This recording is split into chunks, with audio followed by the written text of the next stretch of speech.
including large hail and damaging winds in and close to the watch area. While severe weather may not be imminent, persons should remain alert for rapidly changing weather conditions and listen for late.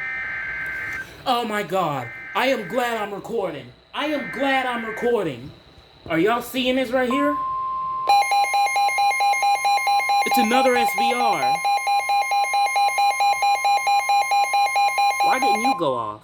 The National Weather Service in Raleigh has issued a severe thunderstorm warning for Moore County in central North Carolina, western Harnett County in central North Carolina, Lee County in central North Carolina, southwestern Chatham County in central North Carolina.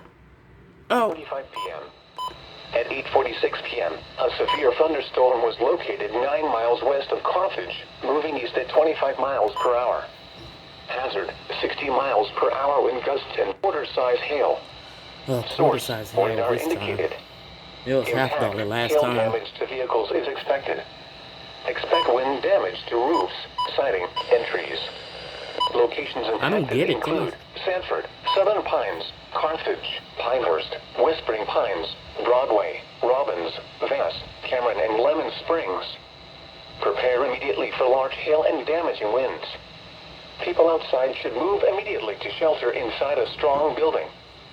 Stay away from windows. I don't get it. The National Weather Service in Raleigh and Fayetteville on the same channel. Why didn't the WR120 go off? North Carolina, Why didn't you go off? County in central North Carolina, Lee County in central North But yeah, Carolina, as soon as I caught something, I would get something else. I knew it. Until 9:45 p.m. Until 9:45. So we'll see at around 10 something would they issue something. 9 miles west of Carthage.